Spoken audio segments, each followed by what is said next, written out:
we turn our attention to what might be called the libertarian left, or more popularly, anarchism. This is the same logic shared by Marx and Freud. Functioning libertarian socialist institutions, I think they are an interesting model that I think is highly relevant.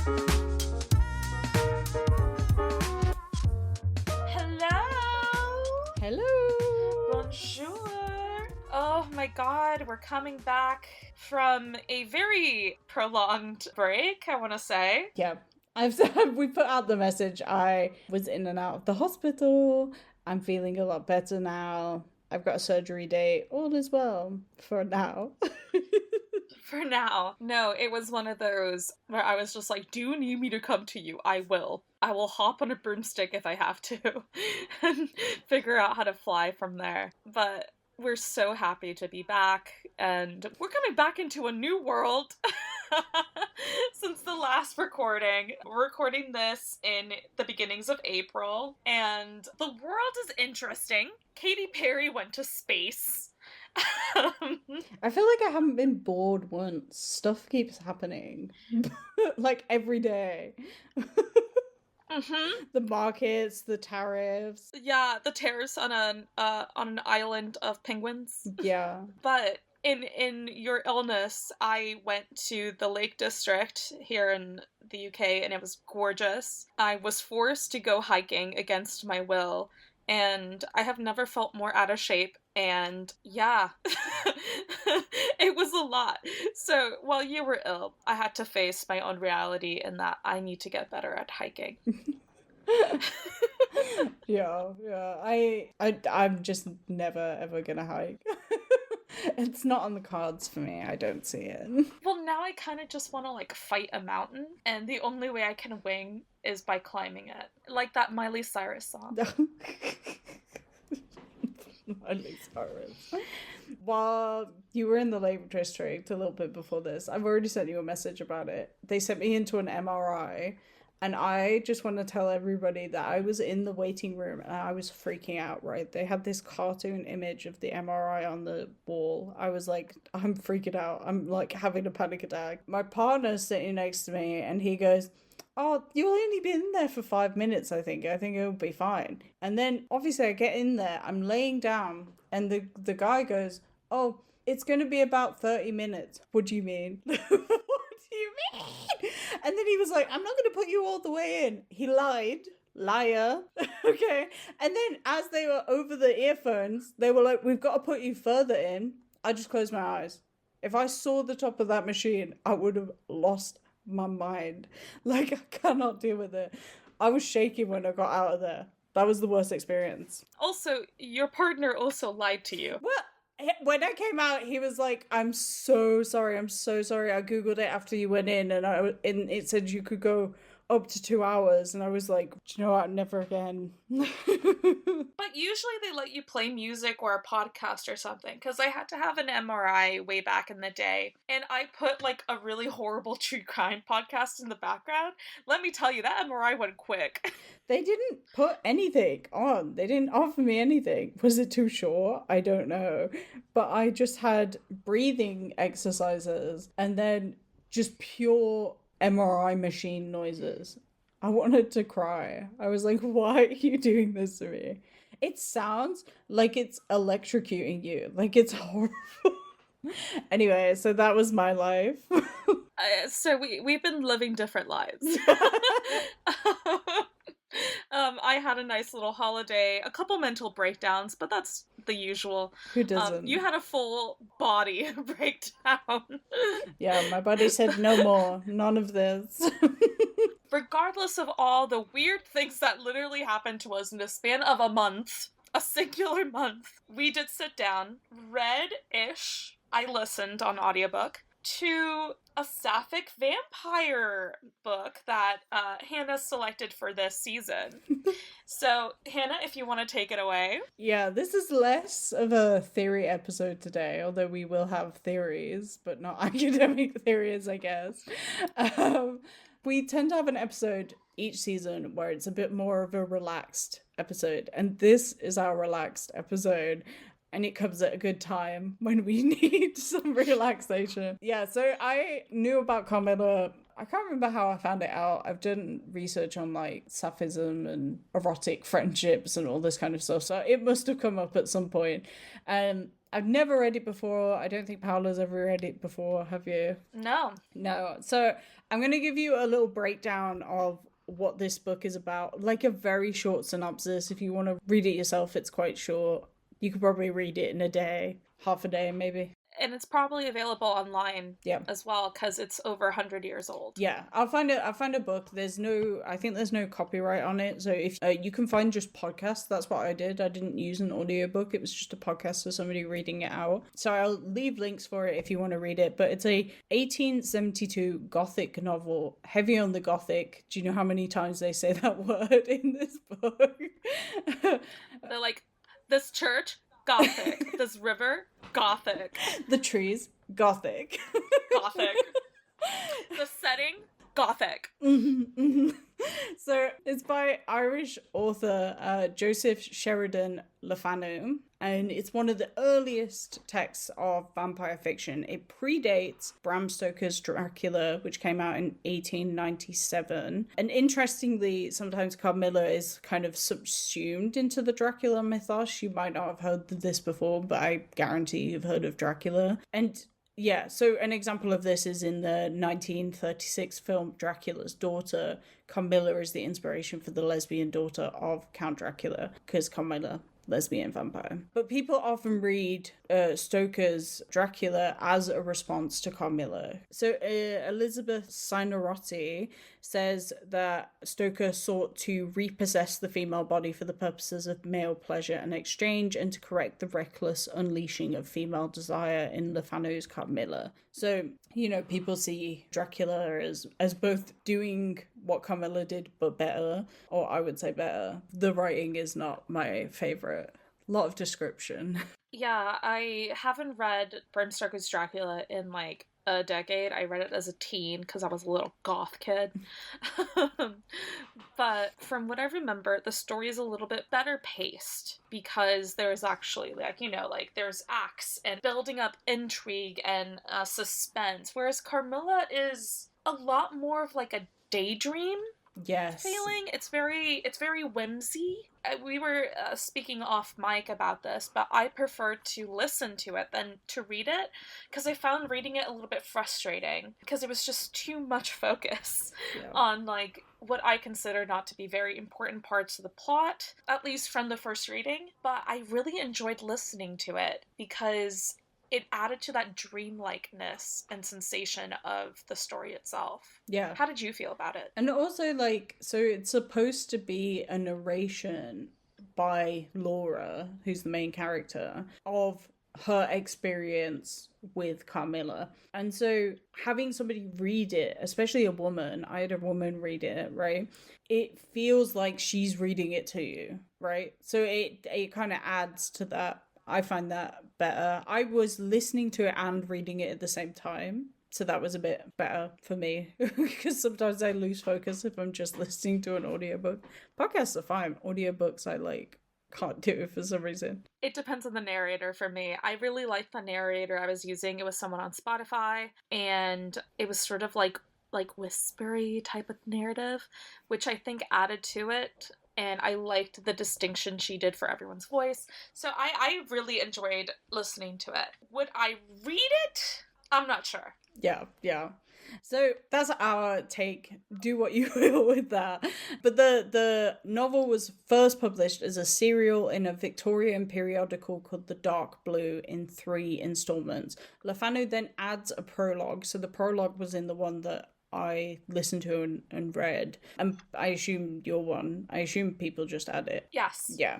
And then it was published in a collection called In a Glass Darkly. The new prologue introduces the protagonist, Laura, as an intelligent lady through a masculine narrative voice. So the prologue is not Laura, it's somebody else. It's a doctor or something, is it? Yes, because I read a little bit more on it, and it's basically this doctor was part of the series. So Carmilla is sort of like a case study for this doctor. So the story itself is part of other narratives of the supernatural. So that prologue's not meant to be as a standalone, exactly leading into Carmilla, but it's meant to connect different stories together. So, synopsis. What the hell is happening in this novel? And this is a very short synopsis. There's stuff I'm leaving out because honestly it's not important for understanding the story. It's just kind of there. like the whole thing with the locket. I've left it out. Go read it if you want the full story.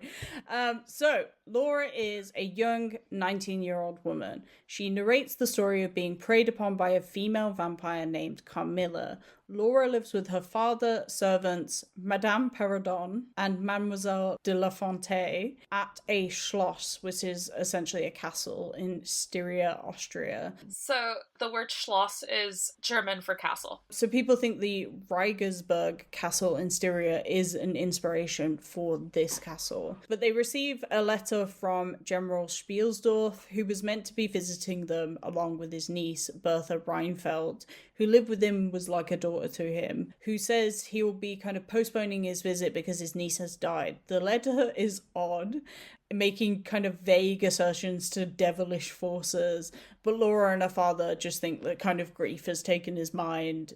He's kind of out of his mind. They're like, okay. He says he will visit them later. So some description of trees and other kind of stuff is happening. And Laura talks a lot about being very lonely. Because there's literally not a lot around. And so occasionally there's visits like the one that was supposed to happen with General Spielsdorf, where another woman will come into the house to kind of spend time with her. But a carriage breaks down later on, kind of close to the Schloss, and an older woman gets out, I believe. She appears to be very distressed. Her daughter appears to be unconscious because the carriage literally flips over, I think. Everything's fine though. And then the older woman has to leave to carry on her journey. She says it's very important, I must leave, but asks Laura's father if they can take her in for, I think it's 3 months, which is a long time. Yeah, it's like, sorry, my daughter's ill. I need to go to Ibiza. Bye. There's a lot of stuff that happens. So one of the most important things is that Laura talks about when she was younger, she had a thing happen to her at night. So she wakes up, she thinks it's a dream. Everyone tells her it's a dream, but she's like, oh, did it happen? Did it not? She wakes up, there's a woman at the end of her bed. She gets into the bed with her and then bites her, basically. And then she screams, everybody comes in, it's fine. But when she finally meets Carmilla, so the daughter who was unconscious is Carmilla, she sees it's Carmilla, the person who was at the end of the bed. And then Carmilla kind of reiterates the same story, but from her own perspective. So she's like, oh, I was at the end of your bed, you were an older woman, I got into your bed, we cuddled, all of this kind of stuff. And then you screamed. But the TLDR version of what happens after this is that Laura starts getting sicker and sicker. Her and Carmilla develop this kind of toxic friendship. There's other stuff going there, friendship, quotations. But Laura starts to get sicker and sicker and has visions of a woman talking to her in her sleep. She feels a cold sensation over her breast when she's sleeping at night, and she feels like something is biting her. So Carmilla turns out to be the same vampire that took General Spielsdorf's niece. Took her life, yeah. She took her life. This is confirmed by General Spielsdorf. He comes to visit. He also unsuccessfully, when he sees Carmilla, tries to attack her and kill her. And she just grabs his wrist and then she poofs off. She's gone. They then exhume the body later on of, her name's Makala. So Makala and Camilla are the same person. Different name. Anagrams. Anagrams, yeah. And they conduct a ritual to rid themselves of this vampire forever. Laura and her father go on a year-long tour of Italy to help Laura get over the trauma, but she never really does. And this is all written by Joseph Sheridan Le Fanu, as I said, Irish writer of Gothic tales, mystery novels, horror fiction, foremost ghost story writer of the Victorian era. So that's kind of the story. First impressions, Paula. It was a bit dull. So I think it's the problem of the story is that it's so short and spends so long establishing the environment that you don't really get to establish a lot of the characters, except for Carmilla and Laura. And even Laura is a little, she's quite stereotypically a Victorian young adult. Yeah. She's quite innocent. She's experiencing all these things and she's afraid of being an inconvenience. And that's how, like, because if she had said, hey, Dad, I'm not feeling great. I feel like someone's draining me of my blood. That man would have listened to her, which is very rare for, like, Victorian novels of this time. A lot of the women in these books had a lot of agency. So not only was Carmilla invited to this house, but a lot of the men like bent over backwards for these women and were quite attentive to them and, you know, like gave them a lot of space. And in that regard, they kind of felt empty because you don't really know that much about the father. You don't know of his temperament. You don't know of his anything. And so does the general. And a lot of these characters are sort of empty, except for Laura and Carmilla. Where I was mostly intrigued in the book was in their supposed friendship and how they spoke to each other. Because it has that delicate Gothic Victorian writing about it. But even with that mentality, there's still something off with their friendship. And I think Le Fanu purposefully, like, you know, sprinkles in that, like, disjointedness in their friendship, where even to his contemporaries would have seemed like this is odd. What do you think? Yeah, definitely. There's also, like, even though we know a lot more about Laura and Carmilla, Carmilla does this thing where her mother says, you can't tell them anything about us. Nothing. So we don't know where she's from, what her life was like before she gets to this place. She doesn't say anything. And it becomes like a point of contention. But I'm like, okay, what do we know about Carmilla other than she's kind of waif-like and very beautiful? Because it's from Laura's point of view, right? I will say, but that is also the point of contention, and that's where the story moves forward, because if Carmilla at any point reveals who she is, and then it's discovered that she's part of, like, a family that no longer exists, they're gonna be like, what the hell are you doing in my house? Get out! They didn't have to say where she was from exactly, but I don't understand why she doesn't lie. Or, like, why she doesn't tell stories. Like, she talks about that ball, right? Why doesn't she tell stories of, like, stuff that has happened to her? She doesn't say anything, apart from, like, little slithers of information. And so a lot of the book is, like, Laura saying, I don't know anything about her, and that really annoys me. And there's, like, what did you say before we started recording? But you said, like, it's very, like, very sapphic. Hey, mama? No, not the hey, mama. It's very sapphic, like, we sit together and hold hands. Yeah. It's a lot of that. like, come on, every single, like, anything sapphic is like, oh my god, we're gonna hold hands and sit together in silence. Ooh. Meanwhile, like, male homosexual erotica, like, gay stuff is just like, things are gonna go down. But with women, like, we must just sit together in a room. And they do kiss. And we'll come to, like, because kissing for us and kissing for them is, like, a very different act. Or is it? Depends your temperament, I guess. It depends on how far you take it. Yes.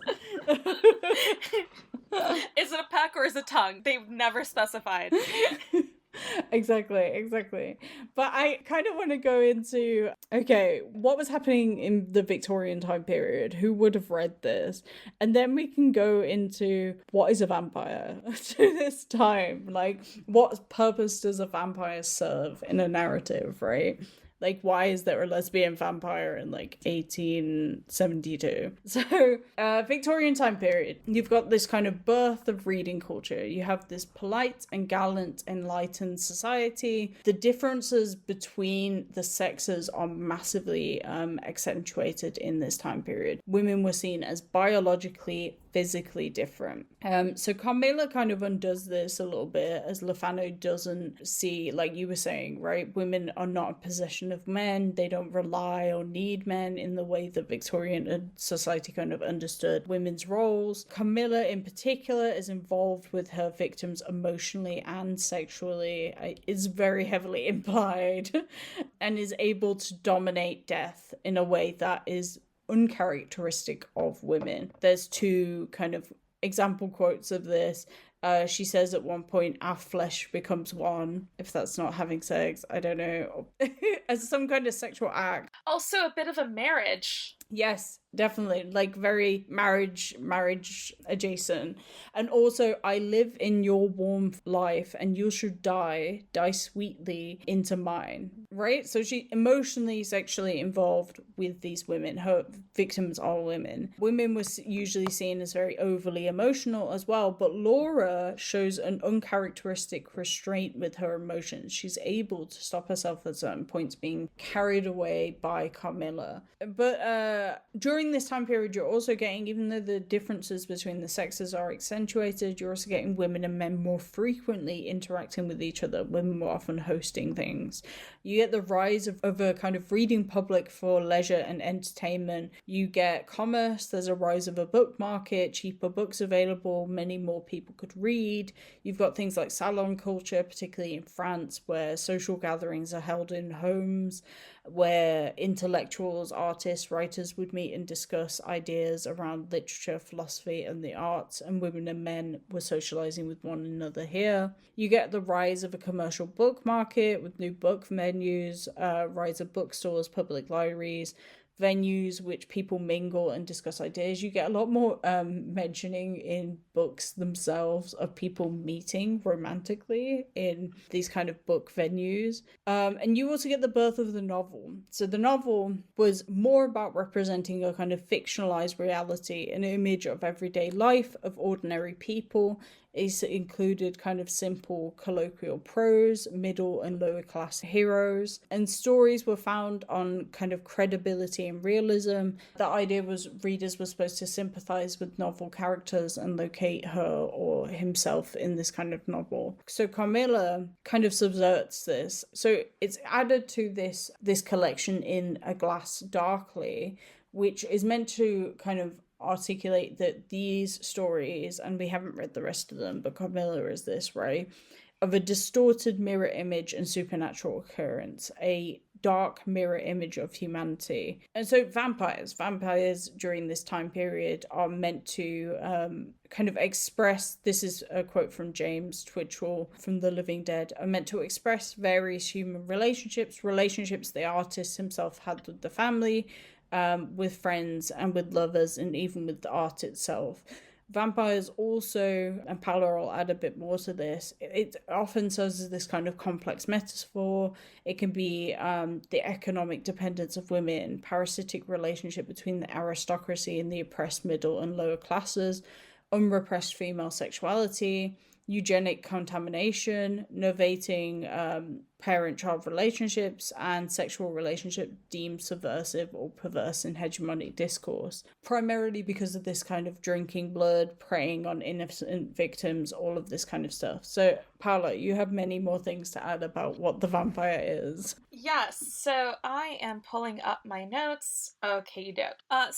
So the book is also coming out around the same time. There is an increase of vampire lore, or vampirism as an actual thing within New England. So linked in the description is going to be a article from the Smithsonian Magazine on vampirism in New England in the late 18th century to the early 19th century. So this is mostly being sourced from immigrants were coming into New England, becoming farmers, and with their travel, they spread tuberculosis. And a lot of the tuberculosis and how it was showing up mimicked what they had believed to be signs of vampirism. And what then resulted was when people started dying of tuberculosis, they associated it with them actually transforming into vampires.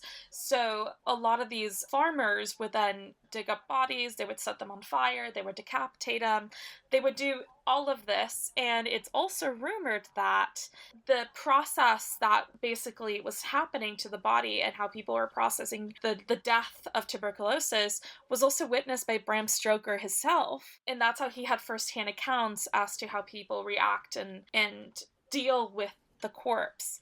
But I think there's something else going on as well. So the late 19th century also gave birth to multiple industries, not just about novels and this culture, but also a changing in how you do mourning and funerary processes.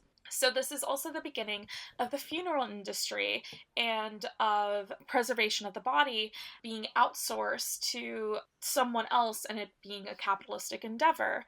So with all of that, there is a different relationship with people and the body. So less of a memento mori type of situation, but more as the corpse as a sign of disease and something, its natural putrefaction being seen as something frightening and scary, / seeing the new chemical processes of preserving the body and, extending the life of a corpse as also a form of vampirism. And alongside all of this, there's also the fear of people rising from their graves because they were buried alive.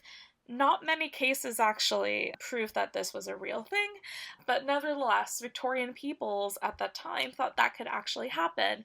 So they created all these cages and bells and all these systems to alert that they were alive. So there is this fear around the body that is also migrating into very, very different subjects. So it's not just about life and death, but it's also about the process of the body and the beginnings of the removal of traditional mourning systems. And I think how this all relates back to vampirism is that there is this fear. There's this fear of wanting to extend your life and wanting to live and be youthful and all these things, but something comes in and interrupts it. And I think where vampires sort of serve this image is that it's the societal responses to an ever-changing society. Because, it was the beginnings of doing away with traditional patriarchy. Women were becoming more independent. The industry was changing. The nouveau riche were rising in class. It's the turning point into the 20th century and leading into, my subject, which is warfare and all these changes. And I feel like vampires sort of go into that our rodent little brain of something supernatural is going on. These are all changes. It cannot be us. It has to be something else interrupting it. Yeah, so vampires serve this kind of interesting purpose in the literature. And around the same time as well, you also get more women reading, right? There's also moral panics happening at the same time about the dangers of women reading alone, because there's loads of pictures of women reading and looking kind of forlorn and sad, because the idea is that they become absent-minded. They let their fancies and imagination take them away from their family and their tasks and stuff that makes them women, right? You get more women reading. Women are reading this, right? They're reading this sapphic and erotic fiction. But was it so sapphic to them, right? Was it so queer to them, right? So let's talk about the book as a work of sapphic fiction. What does this mean? How is it sapphic fiction? The book I have, the copy I have, has a bit on it that says the dark sapphic romance that inspired Dracula, right? So it's literally now it's a selling point. So why is it a selling point? So Carmilla is also seen as an example very early, maybe one of the first examples of a lesbian vampire only going after young women, lavishing affection, admiration on them, expressing romantic desire towards Laura in the story. So, in the beginning of the book, like I said, Laura tells this story about her childhood where she woke up and saw a young lady, Carmilla, at the end of her bed, who eventually attacks her at her breast. Carmilla later tells the same story, and Gabriella Janssen says the emphasis on the vampire's point of penetration being the breast, as well as both girls seeing the other as a beautiful young lady rather than as children their own age, also foreshadows both girls' preoccupation with their absent mothers and their supplanting the lost mothers with one another. Thus, there is a confusion of sexual undercurrents at work in the vampirism act between the girls. It flows between incestuous, so we find out Carmilla is a Karnstein, and Laura is a descendant of the Karnsteins. So there's also kind of the lesbian attraction, and there's an infantile attraction to breastfeeding. I'm not sure about that.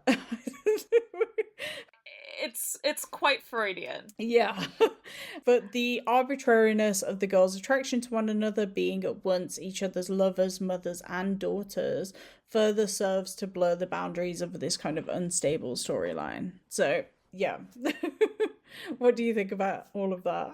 I think part of it is actually true, especially with the emphasis on Laura's loneliness, that she is clinging on to any sort of friendship or care outside of her own parent.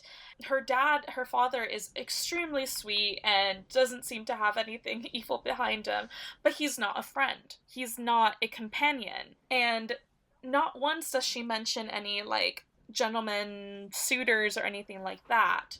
So she would be starting to, look at their people. But what I think is really interesting about the book is sort of Laura's seduction into this. So it's done very slowly, and she does think about Carmilla in a way that is a little bit beyond just Victorian female friendship. Because, as you will discuss soon, there is something there that sort of steps beyond what is normal, and even Laura notices it and mentions it, like, hey, this is a friendship, but there's something going on. There's something going beyond. I'm repulsed, and also I'm really intrigued, and it's sort of this duality that's eating away at her. And yeah, I think Laura is sapphic, and I think as we go more into the character of Carmilla, with her vampirism came her corruption, and her corruption is seen through her lesbianism. Mm-hmm, mm-hmm. So I've got two quotes here that will show you maybe what we're talking about in this terms of, like, it's stepping beyond, right? So first quote is, "It was like the ardor of a lover. It embarrassed me. It was hateful and yet overpowering. Her hot lips traveled along my cheek in kisses, and she would whisper, almost in sobs, 'You are mine. You shall be mine. You and I are one forever.' Then she would throw herself back in a chair with her small hands over her eyes, leaving me trembling." Like, okay. And then the next quote is, "Sometimes it was as if warm lips kissed me, longer and longer and more lovingly as they reached my throat. And there the caress fixed itself. My heart beat faster, my breathing rose and fell rapidly. Then came a sobbing that rose into a sense of strangulation and turned into a dreadful convulsion, in which my senses left me and I became unconscious." So Laura never openly admits or kind of perceives this as lesbian love. Obviously, it's a man writing in the 1800s. But she's feeling an intimacy that is sexual. It is sexual. The book showcased growing concern about the power of kind of female homosocial relationships in the 19th century. I'll talk a bit more about that in a minute. But you have a bit about the kind of editor talking about that particular quote. Yeah, there is this online website called Lesbrary, so lesbian library, where it basically says the direct quote that you said about, like, her lips and her going into this sort of orgasmic state Like, there's no other way to say it. She's having an orgasm. And the most recent editor of this edition, so from 2022, I believe, Carmen Maria Machado, writes in, like, the footnote, if this isn't an orgasm, I don't know what is. Which is very funny, but also brings in to question something I wanted to get to Hannah about, and then we'll go back to the lesbian vampires. But this is a complete side note, is how translation, we've talked about how translation affects the message of the book, but so do different editions. So within this edition, Machado did something really interesting, and when she wrote the introduction to this new version of Carmilla, she included a fake story that Le Fanu is accused of stealing a story of two women that he knew named Veronica Hausel and Marcia Marin, in which these two women were in love and had a suspicious Victorian friendship, and Le Fanu was very against their love, and she sort of sets up this, like, antagonism on purpose so that when you're reading the book, you're just like, screw you, Le Fanu, I want these women together. So it's meant to rile up the reader and inspire them to read this story with new eyes, except this is all absolute bullshit. It's an absolute lie. So the names are anagrams. Specifically, the name of Marcia Marin it's Carmen Machado. It's the anagram of her own name. So I think it's hilarious, but I think there is an issue of ethical editing here, where if someone doesn't know that this isn't real, they'll take it as fact. And I was, perusing on TikTok, as I tend to do. I see all. And there are people that have actually thought that this is a real thing. So they're like, this new edition of the book is amazing. It brings into light new research, and it's all a lie.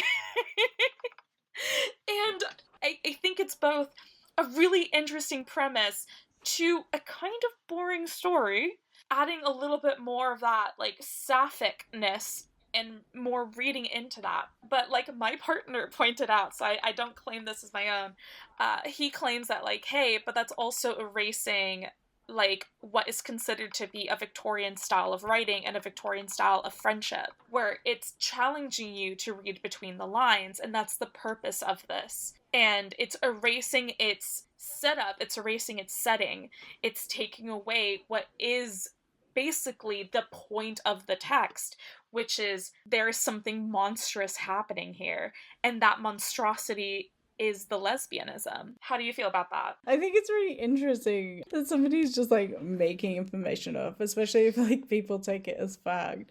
Also, like, I agree with your partner. Like, I think it does take away with what is happening in kind of the Victorian period with erotic friendship. So I wrote a piece for the LGBTQ plus history book by DK.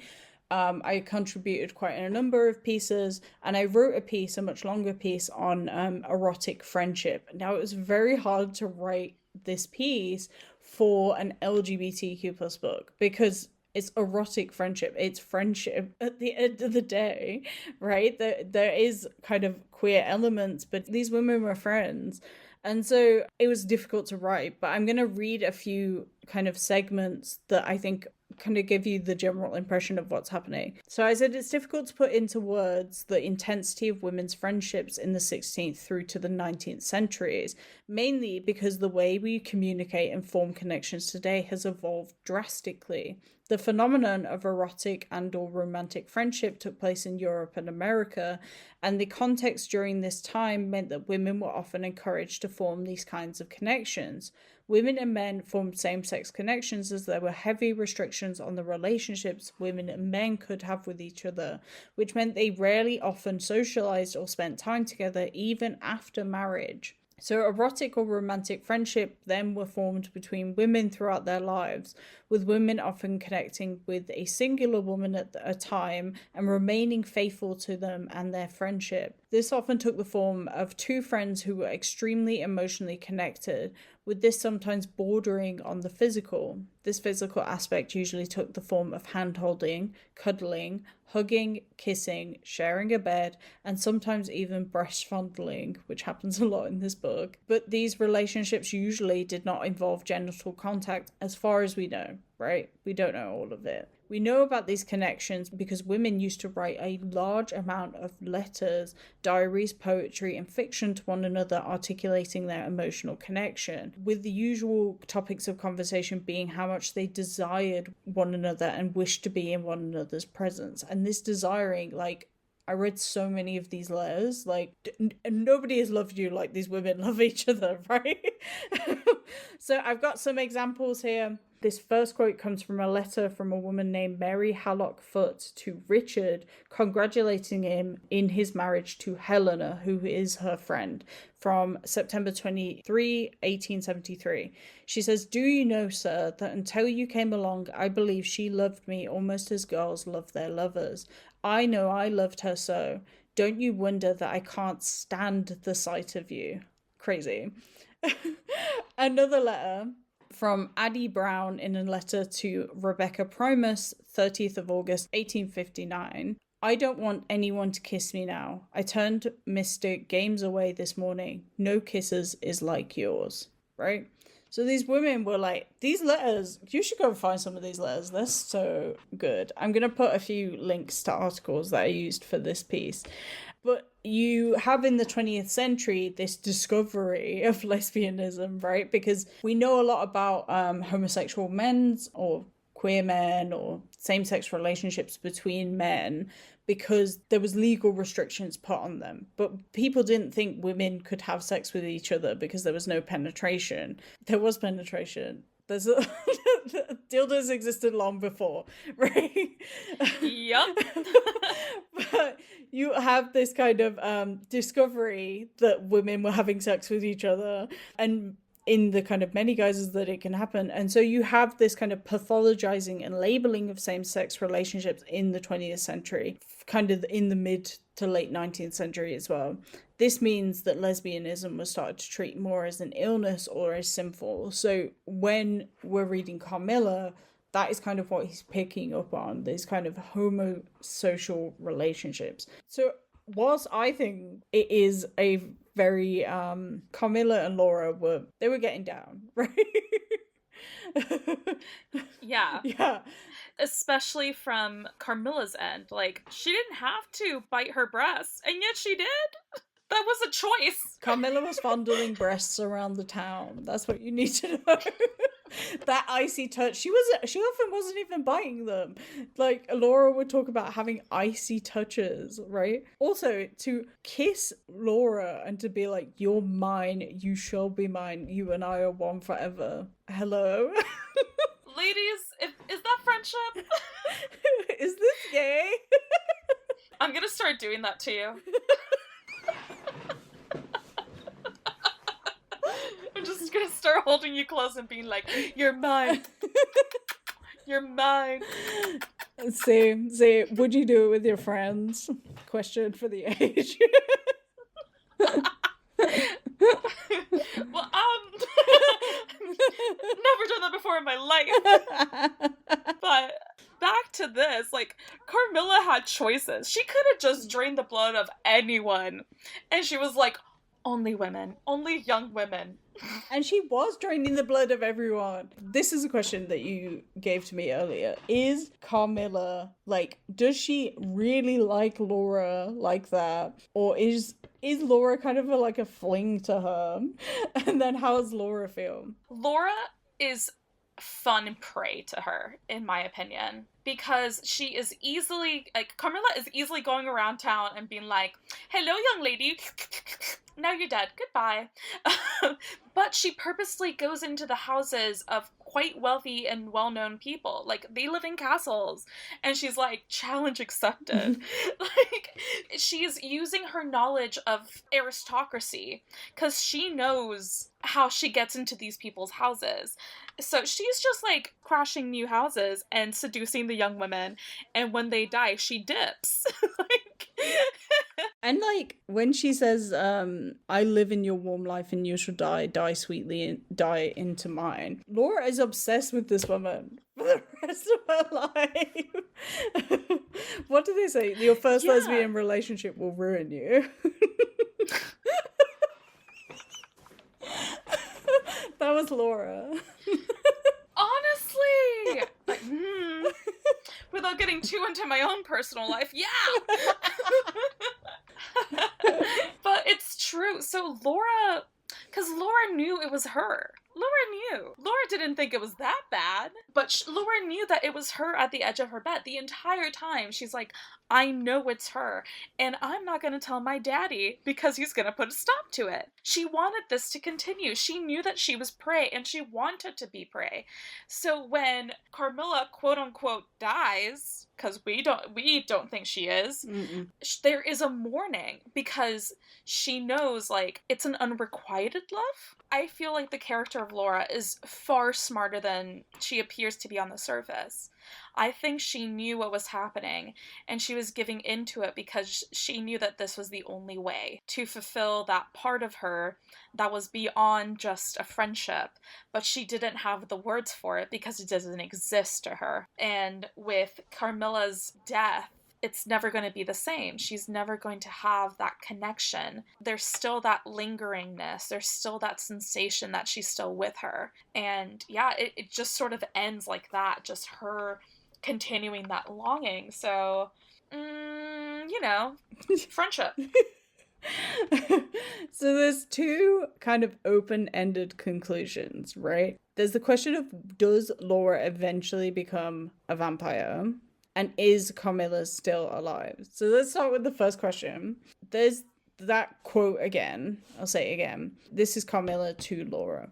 If your dear heart is wounded, my wild heart bleeds with yours. I live in your warm life, and you shall die. Die, sweetly die, into mine.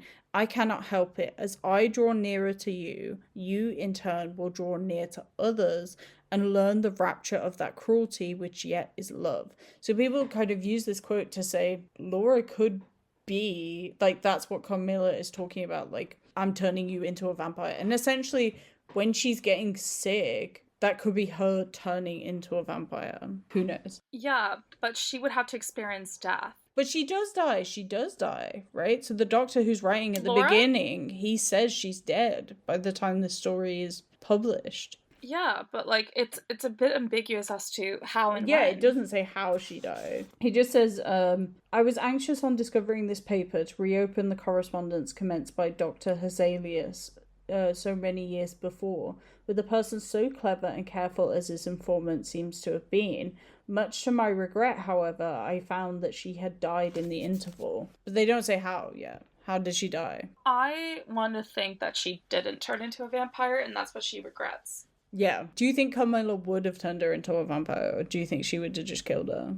Or do you think she could? Who knows how the vampire law works? Yeah, because here's where, like, the text is sort of doesn't answer the question. Because it does appear that Carmilla was emotionally attached to her in some way, but it's not clear if she has done this before to others as, like, her own little game. Yeah. We know she killed the niece, but, like, was it like this? Because it seemed to have taken over a much shorter time. Because her and Laura and Carmilla are together for 3 months, and I think the niece and Carmilla are together for, like, 3 weeks. I don't think it's very long. It isn't. And that is where it's interesting. Like, you don't know. Because we did discuss whether or not Carmilla actually loved Laura, and I say no. I don't think she loved her. I think Carmilla saw her as prey or a plaything and maybe wanted to extend her life as a companion. But I think Laura was actually in love with her. Did Carmilla just need a house to stay in? To eat all the people around? Honestly, because it's a quite isolated village. She's not, like, doing this in, like, London. Yeah. She's in the middle of nowhere, Austria, in her little castle, being like, I don't care about the poor. Because also she does not care about the poor. She was like, these dumb people, I don't care about them. That whole Their bit food, about yum, yum, yum. funerals or whatever, when she was like, oh, stop singing your disgusting hymns near me. And then she's also like, why do you care that people have died? Because also, wasn't it the funeral for somebody that she had killed? Yeah. She was like, crusty behavior. So is Carmilla still alive? I think is an interesting question. So there's themes of the association between vampirism and running water throughout this piece. It both undoes the folklore of the danger of running water to vampires, and it also puts into question whether throwing Carmilla's ashes up on a river, as they say, after her execution will actually work to get rid of her. As Gabriella Janssen states, they might have temporarily undone the power of the girl vampire, but according to legend, she who bathes in the river Styx is destined to become impervious. She is the river, polymorphously flowing between life and death, which I think is sick. And I agree. She's alive. She's doing this again. She's gonna be doing this again. Because, like, also, like, she was killed, she was stabbed, and all this stuff, but, like, they got rid of the body, but they didn't, like, what is it? You moved the stones, but you didn't move the body. But it's kind of the opposite. Like, she's still there. Like, if they wanted to keep her from, like, coming back, they should have gotten those ashes and just put it somewhere to never be touched again. It's also crazy how they find the body. The body's in a tomb which is immersed in blood. It's breathing faintly, heart beating, eyes open. A stake is driven through the heart, it gives a shriek, and then the head is cut off, and then they burn her to ashes and throw her in the river. I'm like, maybe get rid of that coffin, babes. Literally. Because hasn't that town, so where Laura is down the road is like a town where that manor house or whatever it was, where the Karnsteins that used to live and where all the graves are. And they've been like, there's nobody in the town because they've just been eating everybody around them. Well, if she's dead, the mother's still alive. The mother's like, I'll do some hoodoo voodoo and bring back our girl. Do you think she would visit Laura again if she were alive? No. I think she's kind of done. I think she's like, yeah. Yeah. I want you to remember me forever. That's some hey mama behavior. Carmilla is a hey mama lesbian, an essay. I want my undergrads to write it. Give me 10 minutes in a PowerPoint. If somebody writes that fanfiction, by the way, send it to us. Email us. I forget what our email is. The email is theoryishpodcast@gmail.com. If you write this fanfiction, email it to us. We will discuss it. We will read. We will enjoy. We'll bring you back notes. Yeah. So it's the time of the podcast where we do a media connection. I already have mine, but I want to hear yours, Hannah. Oh yeah, my one is terrible. So there's a film which most people will probably know, or maybe they won't, and this is just going to be terrible for you to know. It's called Lesbian Vampire Killers. It's a 2009 British comedy horror, but it's a comedy horror in that it's not funny. It's got James Corden in it. If you go on Rotten Tomatoes, it's got... Why am I just recommending terrible films? I did it in the last one as well. The Rotten Tomatoes was about a 28% approval rating. It's bad. One of the quotes says, Lesbian Vampire Killers stakes a claim to niche British humour, but ultimately succumbs to dreary twaddle. The idea is they go to this town. They're like, oh my god, everyone's so hot here. It's actually crazy. From what I can remember, this is done off memory and me reading the Wikipedia. But the town they go to, every female child turns into a lesbian vampire on her 18th birthday. And there's an old legend stating that the vampire queen, Carmilla, descended on the village during the night of blood moon, killing its menfolk and seducing the women to her evil. But yeah, go watch that if you want to watch something that's terrible. Horrible. My suggestion is controversial yet brave, because I disagree with the Rotten Tomato score. I think it's 100 and they gave it a 58. So Mr. Rotten Tomato, I want to fight you. My recommendation is the 1983 film The Hunger. It stars David Bowie, Susan Sarandon, and Catherine Deneuve. And it is basically centered around, like, the fear around HIV and AIDS, specifically within more of, like, alternative, like, free people. The movie is sexy.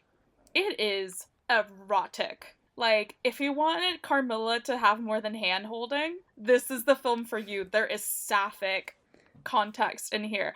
Plus, David Bowie has never looked better in this film. It's just him with, like, big hair and, like, tiny little glasses being a little vampire. Like, 10 out of 10. I will die on this hill. I love this movie. Anyone that disagrees can give us 5 stars on Spotify. Apple Podcast. Give me 5 stars and then tell me why I'm wrong. Ooh, there's also a Canadian web series titled Carmilla about vampire lesbians. I'm gonna leave in the description. I love TV Tropes, the website. I think it's one of the best websites to ever exist. I love browsing on there and just looking at what people say. But there is a page for Carmilla, the book, and they've got a whole list of derivative works. So everything that's ever contained Carmilla or been about Carmilla. They've also got loads of stuff about, like, people's theories. And is there a fanfiction page? No, but there should. Oh, there's a fanfic rec page. Okay, there's a recommendation fanfic. We'll be back to posting normally at some point. We'll be back to actually covering theory. But we hope you enjoyed this. And we hope you enjoyed listening to us giggle and gaff. And we should be posting back to our regularly contractual schedule that we signed ourselves up for. Yeah. Okay, thank you. Bye. Bye. Thank you so much for listening to Theoryish. We really appreciate it and would love to hear your thoughts. Check out our Instagram, Facebook, TikTok, and Twitter at Theoryish_pod for up-to-date information, and please rate, follow, and leave a review wherever you're listening to the podcast. If you're interested in finding anything we have mentioned in the episode, please check our show notes or description to find more details. You can also contact us at theoryishpodcast@gmail.com. See you next time. Goodbye!